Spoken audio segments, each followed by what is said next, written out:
we tend to base our self-esteem on what other people think. And that's not really self-esteem. Self-esteem is supposed to be how we feel about ourselves. And I was just saying how dangerous it is to allow other people to determine how you're going to feel about you. And it's kind of like looking into a broken mirror.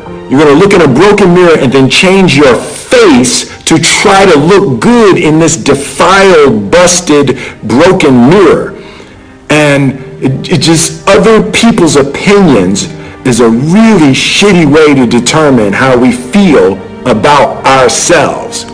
Many things can contribute to our not approving our dreams, our not feeling good enough. A lot of things can contribute to that. Many of us never live up to our potential or don't approve ourselves because we never had anybody to believe in us. Looking at some of the things that keep us from approving ourselves, we've all done some things that we don't feel good about. Things that if we had to do those things over again, we would not do those things, or we would do things differently. So part of what we must do in order to begin to move into your greatness, you got to remove a major energy block, and that is dealing with the issue of forgiveness. People that have hurt you, someone who's done you wrong, make a list, and things that you have done that you feel bad about, that you regret, make a list. There may be a time when you weren't a good father or a good mother or a good brother or sister, or you were a bad child, or you didn't do a good job, or you lied, or you were dishonest, or you stole. No one knows this but you, or something you feel good about, so you know there's a real dog in me to do that. Something you just really regret. So we make a list of all those things. All of us have some of that. Somebody said there's some good in the worst of us and some bad in the best of us. So none of us escape. Now here's something I want you to do. I want you to become involved in an active process to get some clutter out of your life. So if there's any area in your life that you need to clean up, there's some people who's cluttering up your life. They serve no purpose whatsoever. They're just holding and occupying the space that somebody useful, positive, nurturing, and contributing could be holding that space. You don't even have time to look to see what else is out there because you all have all of these people surrounding you that's not enabling you to grow. So look at what is it I need to get out of my life. Just start cleaning this stuff out. See, whatever you have in your environment is a reflection of your consciousness. So you got all that chaos there. That represents some disorganized, cluttered section of your mind. So let's get all that out of there, all right? Work to get that out, clean that up. Anybody that you feel very strongly about, have some negative feelings about, let's look at some good reasons to forgive them. Number one, you must try and see what has happened or see things from that other person's point of view. Let's look at it from their point of view. That's one area. That's number one. Then number two, holding a grudge hurts you. It doesn't hurt them. So just for good health and peace of mind, let it go. Any feeling of resentment or anger or hatred is called to me the load of bitterness within. Every thought that we entertain produces a chemical in our brain that impacts the body's immune system. And besides, this person you're hating, they probably are not even aware of it. Don't even know you're really hating them. You've turned up the steam. Gone from dislike to hate, intense hate. And there you are killing yourself, making yourself vulnerable to various types of illnesses, putting yourself in bad health. And I say that person is not worth your sacrificing your health or 1 minute of peace of mind. 1 minute of anger robs you of 60 seconds of happiness. So decide it doesn't matter. Let it go and experience the dignity and the magnanimous sense of character of being big enough to move on and get on with your life. Letting it go so you can grow. See, all of us have greatness within us.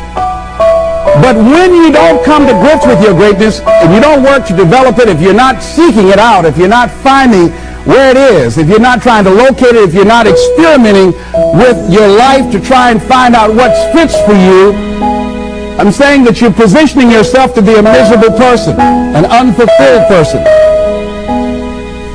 How else do we do it? Procrastination. We just put things off over and over and over again. Why? Because we haven't accepted it. We don't feel deserving. We don't feel that we're good enough. So we sabotage ourselves by not ever taking care of business. We get real busy doing a lot of things. Well, we don't have any time. We start doing so many things, we just give our time away until we don't have any time for ourselves or any time to do the things that we want to do. And every time you put it off and move it back, oh, I'll do it one day. Oh, yeah, I'm going to get to it. I'm saying to you that one day you look around and there goes a year, there goes 2 years, there goes 3 years. So if there's something you want to do it now. Do it right now. Don't put it off. Start right now where you are. There'll never be a perfect ideal time. Whatever you have going for you right now, that's enough. Work on that idea. Work on it. Work on it. Work on it. Watch out with the relationships you have. What kind of person are you becoming because of the relationships that you have right now? Do those people contribute to you? Do they help you grow and develop yourself? What kind of person are you becoming? People who have not accepted greatness for themselves, these people don't study, ladies and gentlemen. These people don't study. They don't have time for personal growth and development. They don't have time to work on their minds. No, they don't have time for that. Too busy for that. To determine the height of your self-approval, it's important that you evaluate yourself because you know you quite well, but it's almost impossible to do it totally by yourself. You must get some caring feedback. Find somebody close enough to you that has observed you or been around you that you value their opinion, and ask them, how do they see you? How do they rate you in terms of your self-esteem? And then compare what you have with what they say. See, there are things many times that people can see in us that we can't see because it's a blind spot. When someone pays you a compliment, can you handle it well? Can you handle compliments well? That's a good barometer about your self-esteem. Can you handle criticism well? Can you give criticism? What are your expectations? What do you expect to get from life? What do you expect to get from your business? What do you expect to get from your relationships? What is your ideal day? What is it that you expect from this experience, this trip, this journey that you're involved in? People that have a strong sense of self-approval, they have high expectations for themselves and from life and from others. See, a lot of people don't expect much from life. So they don't shoot for much. They're not preparing for much. A lot of people are just showing up in life. A lot of people just get up in the morning and they go through the day, they go to the job just to pull a check down and watching the clock coming in. So you want to be a different kind of person as you forward your life. You want to get something out of this. If you're going to do it, it's worth your time, your energy. You've got some expectations from this. So examine your expectations versus your wishes.